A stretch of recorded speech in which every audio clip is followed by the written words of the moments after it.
கதை பேசலாமா? இது வலிய வென்ற புன்னகை எபிசோட் 4.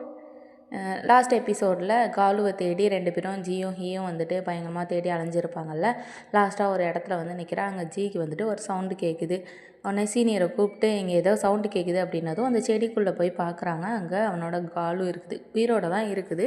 அப்போ ஹீ வந்துட்டு இங்கே எங்கேயாவது ஹாஸ்பிட்டல் இருக்குதா அப்படின்னு கேட்கையும் ஜி அவனை சைக்கிளில் பின்னாடி நிற்க வச்சுட்டு அவங்க கையில் காலுவை கொடுத்து வேகமாக சைக்கிள் ஓட்டிகிட்டு போகிறான். ஆனால் சொல்கிறான், இப்போ இந்த டைமுக்கு வந்துட்டு ஹாஸ்பிட்டல் திறந்துருக்குமா இல்லையா என்னன்னு தெரியலையே அப்படின்னு சொல்லிட்டு வேகமாக ஓட்டிகிட்டு போகிறான். ஆனால் அந்த கேட் வந்து இறந்துடுது. அதை வந்து இதில் காட்டலை. இப்போது நெக்ஸ்ட் டே ஸ்கூலில் சீனியர் 2 பேர் அப்புறம் ஹீ 3 பேரும் அந்த இது வந்து ப்ராக்டிஸ் பண்ணிகிட்ருக்காங்க. ஜி அங்கே தான் இருக்கான். அவன் சோஃபாவில் உட்காந்துருக்கான். அவன் ப்ராக்டிஸ் பண்ணல. அப்போ ஹீ வந்துட்டு சடனாக அவன் பாடுறதை ஸ்டாப் பண்ணிடுறான். சீனியர் வந்து அவனை பார்த்துட்டு அவன் பூனை இறந்த அந்த சோகத்தில் இருக்கான்ல. அதனால் பார்த்துட்டு இன்னைக்கு இவ்வளோ தூரம் பண்ணதே போதும், அப்புறமா பார்த்துக்கலாம், ரெஸ்ட் எடுங்க அப்படின்னு சொல்லிட்டு பிரேக் விட்டு அவங்க 2 பேரும் அங்கேருந்து போயிடுறாங்க. இங்கே ஜியும் ஹீயும் மட்டும்தான் நின்றுட்டுருக்காங்க.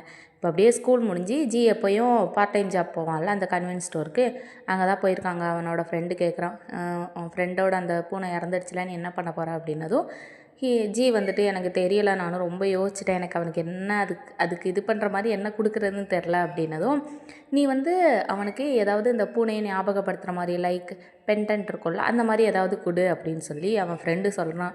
ஜியும் சரி அப்படின்னு சொல்லிட்டு அங்கே இருக்கிற அப்படியே ஒரு பொருள் பார்க்குறான். அது வந்துட்டு இந்த சாங்லாம் ரெக்கார்ட் பண்ணுவோம்ல அந்த மாதிரி ஒரு பொருள், அதை பார்த்துட்ருக்குறான். இப்போ அப்படியே வீட்டுக்கு வந்துடுறான். அங்கே அந்த பொருளையே வாங்கிட்டு வந்திருப்பான் போல். லிரிக்ஸ் அவனே எழுதி அதை கரெக்ஷன்லாம் பண்ணி லிரிக்ஸ்லாம் நிறைய எழுதிட்டுருக்கிறான். கொஞ்ச நேரம் கழித்து இன்ஸ்டாவில் போஸ்ட் பார்க்குறான். ஹீ வந்து போட்ட போஸ்ட்டை தான் பார்க்குறான். அதில் அவனோட காலு அந்த பூனையோட ஃபோட்டோ தான் நிறையா இருக்குது. இப்போ அப்படியே நெக்ஸ்ட் டே ஆகுது. ஜி இதை வந்து அந்த கிளப்புக்கு வந்து சீக்கிரமாக அவன் தான் வந்திருக்கிறான். வந்து உட்காந்து கிட்டார் வச்சு அவனே வந்துட்டு சாங் அந்த ரெடி பண்ணால லிரிக்ஸ் ரெடி பண்ணால அதை வச்சு அவனே சாங் வந்து ரெடி பண்ணிகிட்ருக்கிறான். அதை ரெக்கார்டும் பண்ணுறான். அவனே பாடி அவனே ரெக்கார்டும் பண்ணுறான். இப்போ அவன் பாடும்போதே வந்துட்டு எல்லாத்தையுமே நினச்சி பார்க்குறான். அவன் வந்துட்டு அந்த காலுக்காக அந்த கிஃப்ட் கொடுத்தது, அப்புறம் அந்த காலு தொலைஞ்சி போனது, அவன் இவனை பின்னாடி சைக்கிளில் வச்சுட்டு ஹாஸ்பிட்டலுக்கு வேகமாக ஓடி போனது, எல்லாமே அந்த பூனையை பற்றி எல்லாமே நினைக்கிறான். அந்த பூனையை வச்சு தான் லிரிக்ஸே எழுதுகிறான் போல். இப்போ அப்படியே நைட் ஆகுது. ஜி வந்துட்டு ஹீயோட வீட்டுக்கு வெளியில் நின்றுட்டுருக்கிறான். ஹீ கீழே வந்து அவனை வா மேலே அப்படின்னு சொல்லிட்டு அவனோட ரூமுக்கு கூட்டிகிட்டு போகிறான். அங்கே போய் ஜி வந்துட்டு ஹீ கையில் ஒரு அந்த ரெக்கார்ட் பண்ணால சாங்கு அதை கொடுக்குறான். இப்போ 2 பேரும் அவனுக்கு பெட்டுக்கு கீழே உட்காந்துட்டு அந்த சாங்கை கேட்டுட்ருக்கிறான்.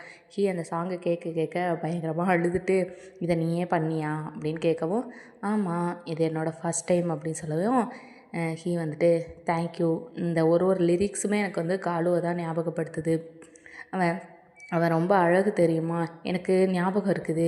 ஒரு நாள் மழையில் தான் அவனை நான் ஸ்ட்ரீட்டில் பார்த்தேன். ஆனால் வீட்டுக்கு வந்து எடுத்துகிட்டு வந்தப்போ வந்து அம்மா இங்கெல்லாம் வைக்கக்கூடாதுன்னு சொல்லிட்டாங்க. ஆனால் அப்பா தான் அவங்கள கன்வின்ஸ் பண்ணி இங்கே என்னோட இருக்கிறதுக்கு சம்மதிச்சாங்க. அவன் என் லைஃபுக்கு வந்ததுக்கப்புறமா என்னோடய சேடஸ்ட் ரொம்பவே சோகமான டைம் எல்லாமே எனக்கு என்னோடய வாழ்க்கையிலே ஒரு புது வெளிச்சம் கொடுத்த மாதிரி இருந்தது அப்படின்னு சொல்லிகிட்டு இருக்கும்போது ஜி அவன்கிட்ட சொல்கிறான், இங்கே பாரு, நீ அவனை பார்க்கணுங்கிறதுக்காக அவன் உயிரை கையில் பிடிச்சிட்டு இருந்தான்ல, அதாவது சாகாமல் ஒரு இடத்துல மறைஞ்சி இருந்துகிட்டு இருந்தான்ல, உனக்காக தான் அது. சாவு வந்து ரொம்பவே யாராவது தொலைஞ்சு போகிறத விட சாவு வந்து ரொம்பவே கொடூரமானது அப்படின்னு சொல்லும்போது ஹீ கேட்குறான், ஏன் அப்படி இருக்கணும் அப்படிங்கும்போது, அது வந்து உன்னை கஷ்டப்படுத்தக்கூடாது, நீ அதை பார்க்கணும், நீ வந்து ஸ்ட்ரெயிட்டாக போய் இப்போ இறந்ததை பார்த்தா நமக்கு எவ்வளோ வலிக்கும், அதனால் நீ வந்துட்டு உன்னை அப்படி பார்க்க வைக்கக்கூடாதுன்னு சொல்லி தான் அது வந்துட்டு மறைஞ்சிருந்திருக்கு உனக்காகவே. எப்போ வந்து இதே மாதிரி தான் எங்கள் அப்பாவும் எங்கள் அம்மாவும் என்னை விட்டு போனப்போ நான் ரொம்பவே வருத்தப்பட்டேன், எனக்கு யாருமே இல்லையே, நான் இப்படி தனியாக இருக்கிறேன் அப்படின்னு சொல்லிட்டு ரொம்பவே வருத்தப்பட்டேன். ஆனால் அதுக்கப்புறம் தான் நான் யோசித்தேன், நான் வந்து எப்போல்லாம் அவங்கள மிஸ் பண்ணுறேனோ அப்போல்லாம் வந்துட்டு அவங்க எங்கேயோ வெளியில் போயிருக்காங்க, ஷாப்பிங் போயிருக்காங்க, அந்த மாதிரி நான் ஏதாவது நினச்சிப்பேன் அப்படின்னு சொல்லும்போது ஹீ சொல்கிறான், ஆனால் அவங்க கூட இல்லைல்ல அப்படின்னதும், பரவாயில்ல, நான் வந்துட்டு எப்போயாவது எனக்கு அவங்க வேணும் அப்படிங்கும்போது திரும்பி பார்த்தா அவங்க இருக்கிற மாதிரியே நினச்சிப்பேன், அவங்க இன்னமும் என் ஹார்ட்டில் தான் இருக்கிறாங்க, எனக்கு அது போதும் அப்படின்னு சொல்லிட்டு இருக்கும்போது ஹீ வந்து அவங்க அப்பா சொன்ன ஒரு விஷயத்த வந்து நினச்சி பார்க்குறான். அவங்க அப்பா வந்து அவன் சின்ன வயசாக இருக்கும்போது ஒரு விஷயம் சொல்லியிருப்பார்ல, அதை வச்சு ஒரு நாள் பேசினார்ல, அதுதான் அம்மாவோட லவ் வந்துட்டு உனக்கு சீக்கிரமாகவே புரியும், நீ வளர்ந்ததுக்கப்புறமா உனக்கு அதெல்லாம் புரியும், உனக்கு வேணுங்கும்போது அவங்கெல்லாம் உன் கூட நிற்பாங்க, நீ கவலைப்படாத அப்படின்னு பேசிகிட்டு இருக்கிறான். ஜி வந்துட்டு அங்கேயே அவனோட பெட்டில் படுத்து தூங்கிட்டுறான்.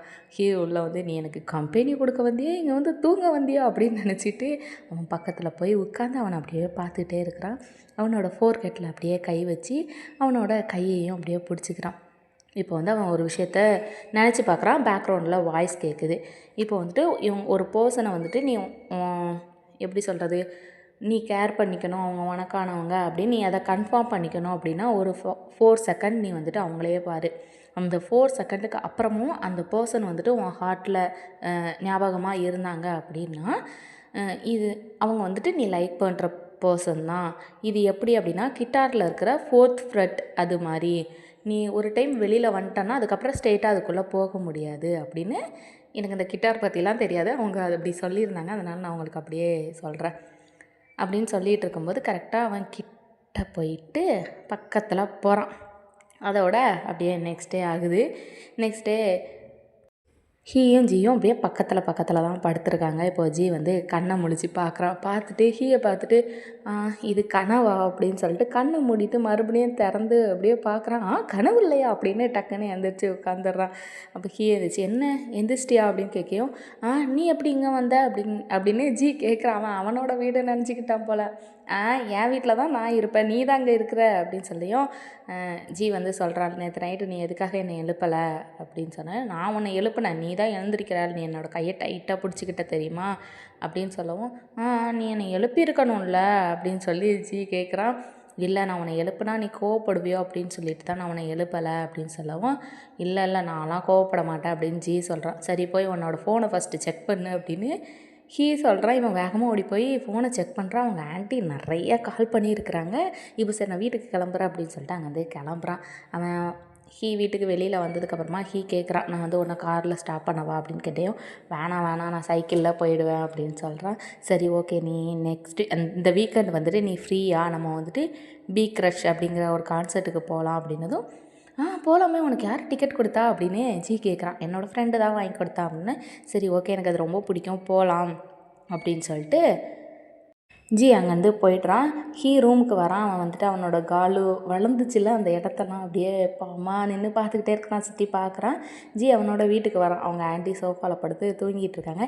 இவன் மெதுவாக திருட்டுத்தனமாக கதவை திறந்து வீட்டுக்குள்ளே ஓடிடுறான். அவங்க ஆண்டி ஆனால் முழிச்சு பார்த்துட்டு தான் இருக்கிறாங்க. இப்போ நெக்ஸ்ட் டே ஸ்கூலில் வந்துட்டு அவனோட கிளாஸில் உட்காந்துட்டு ஜி ட்ரா பண்ணிகிட்ருக்கான், படம் வரைஞ்சிட்ருக்கான். அந்த காலுவை தான் அப்படியே வரைஞ்சிட்ருக்கிறான். அந்த இடத்துக்கு டி வரான். வந்து இது என்ன அப்படின்னதும் இது வந்து ஹீக்கு அப்படின்னு சொல்லியும் டி அங்கே உட்காந்துக்கிட்டு அவன் வந்து யோசித்து பார்க்குறான். அந்த ஃபஸ்ட் டைம் ஹீ வந்துட்டு ஜியை பார்க்குறதுக்காக அந்த வாலிபால் விளையாடுற இடத்துக்கு வந்திருப்பான்ல, அப்போ கூட டி கூப்பிட்ருப்பானே முடிஞ்சிடுச்சு கிளம்பலாம் அப்படின்னு சொல்லிட்டு அந்த சீன்லாம் நினச்சி பார்த்துட்டு நீயும் அந்த சீனியரும் ரொம்ப க்ளோஸில் அப்படின்னதும் ஜி சொல்கிறான், ஆமாம் நாங்கள் இந்த வீக்கெண்ட் கான்சர்ட் கூட போகிறோம் தெரியுமா அப்படின்னு சொல்கிறான். அவனுக்கு இவன் டின்னருக்கு கூப்பிட்டான்ல அது எதுவுமே ஞாபகம் இல்லை, நான் கான்சர்ட்டுக்கு போகிறோம் அப்படிங்கிற மாதிரி சொல்கிறான்.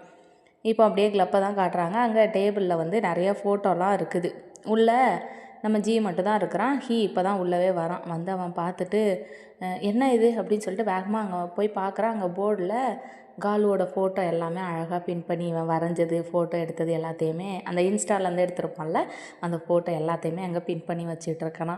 அப்போ ஹீ அங்கே போயிட்டு அதை பார்த்துட்டு தேங்க்ஸ் ஜிஐ அப்படின்னு சொல்லிவிட்டு அன்றைக்கி 2 பேரும் அவங்க வீட்டில் ஒன்றா இருந்தாங்க, ஒரே வீட்டில் இருந்தாங்களா பெட்ரூமில், அதை வந்து நினச்சி பார்க்குறான். என்னென்னா வந்துட்டு ஹீ அப்படியே அவன் பக்கத்தில் போயிருப்பான்ல, அப்போ அவனை கிஸ் பண்ணணுன்னு தான் பக்கத்தில் போயிருப்பான். அவன் பக்கத்தில் போகும்போது கரெக்டாக வந்துட்டு கால் வரும். ஜிக்கு வந்துட்டு அவங்க ஆண்டி கால் பண்ணுவாங்களா, அப்போ ஹீ எழுப்புவான். எழுந்துரு உனக்கு தான் ஃபோன் வருது அப்படின்னு அவனை எழுப்பும்போது இவன் அதுக்கு எழுந்திருக்கிறாம டக்குன்னு என்ன பண்ணுவான்னா ஹீயோட கழுத்தை வந்துட்டு இப்படி கையால் சுற்றிக்கிட்டு அவனை பக்கத்தில் இழுத்துப்பான்.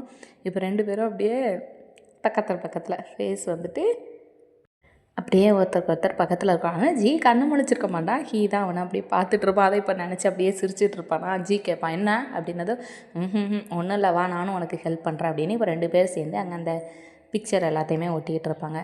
இப்போது அந்த நைட்டு கான்சர்ட் சொல்லியிருந்தாங்கள்ல அந்த டே வந்துடுச்சு. ஜிஹிக்காக அவன் வீட்டுக்கு வெளியில் வெயிட் பண்ணிகிட்ருக்கான். அவன் வந்ததும் இப்போ 2 பேரும் சேர்ந்து கான்சர்ட்டுக்கு போகிறாங்க. அங்கே அப்போ தான் எல்லாரையும் உள்ளே விட ஆரம்பிக்கிறாங்க போல். எல்லாம் கூட்டமாக போனதும் ஹீ ஒரு பக்கம் ஜி ஒரு பக்கமாக அப்படியே போனதும் ஹீ போயிட்டு ஜியோட கையை பிடிச்சிட்டு நீ என் கூட வா, இப்போ யாரும் உன்னை தள்ள மாட்டாங்க அப்படின்னு சொல்லி உள்ளே கூட்டிகிட்டு போகிறாங்க. பாட்டெல்லாம் பாடிட்டுருக்கு. நம்மளாம் இருந்தால் ஒரு கான்சர்ட்டுக்கு போனால் எப்படி என்ஜாய் பண்ணுவோம். ஹீ அப்படியே அமைதியாக நின்றுட்டுருக்குறான். அப்போ ஜி கேட்குறான், நீ தானே என்ன கான்சர்ட் கூட்டிகிட்டு வந்தேன், இந்த கத்தெல்லாம் மாட்டியா, பாட்டெல்லாம் கேட்டால் அவ்வளோ அழகாக கத்துவாங்க, நீ கத்தவே மாட்டியா அப்படின்னதும் எனக்கு பாட்டு கேட்டுட்ருக்க தான் பிடிக்கும் அப்படின்னு ஹீ சொல்கிறான். சரி உனக்கு என்னவோ அதை பண்ணு, ஆனால் இதெல்லாம் என்ஜாய் பண்ணும் அப்படின்னு சொல்லிட்டு ஜி ரொம்ப சந்தோஷமாக இருக்கான். அதை ஹீ பார்த்து ரசிச்சுக்கிட்டே இருக்கிறான். அப்புறம் அவனும் சேர்ந்து அவன் கூடவே என்ஜாய் பண்ண ஆரம்பிக்கிறான். இப்போ கான்சர்ட் முடிஞ்சு எல்லாருமே ரிட்டர்ன் வீட்டுக்கு போகிறாங்க. இவங்க 2 பேரும் கையை ஒருத்தருக்கு ஒருத்தர் பிடிச்சிக்கிட்டு தான் வராங்க. ஆனால் எல்லாருமே தன்னதில் ஹீயை முன்னாடி தள்ளிட்டு போயிடுறாங்க. ஜி மட்டும் பின்னாடியே நின்றுக்கிறான். அவன் அந்த இடத்துல அவன் மட்டும் தனியாக அப்படியே ஸ்டாப் ஆனதும் அவங்க அப்பா அவன் சின்ன வயசாக இருக்கும்போது அவங்க அப்பா, அம்மா அண்ட் அங்கிள் 3 பேரும் அவனை விட்டுட்டு பாய் சொல்லிட்டு போயிருப்பாங்கல்ல, அந்த சீனெல்லாம் அப்படியே நினச்சி பார்க்குறான். அப்புறம் அவன் தனியாக இருந்தது, சின்ன வயசில் அவன் தனியாக இருந்தது எல்லாத்தையுமே நினச்சி பார்க்குறான். அவனுக்கு ஒரு மாதிரி மூச்சு வாங்குது. மூச்சு விட முடியாமல் அப்படியே விட்டுட்டுருக்கிறான். முன்னாடி போயிட்டானா அவன் அங்கேருந்து எப்படியோ இது பண்ணி கஷ்டப்பட்டு இங்கே வேகமாக ஜியை ஹக் பண்ணிக்கிறான். ஹக் பண்ணிவிட்டு நான் இருக்கேன், இங்கே தான் இருக்கேன், ஓகே ரிலாக்ஸ் அப்படின்னு சொல்லிட்டு அவனை டைட்டாக ஹக் பண்ணிக்கிறான். இப்போ 2 பேரும் அந்த கான்சர்ட்டில் எல்லோரும் வெளியில் போயிட்டாங்க. அவங்க 2 பேரும் மட்டும் அப்படியே ஹக் பண்ணிகிட்ருக்காங்க. அப்படியே எபிசோடை முடிக்கிறாங்க. அடுத்து என்ன நடக்குதுன்னு எபிசோட் 5ல் பார்க்கலாம். பாய்.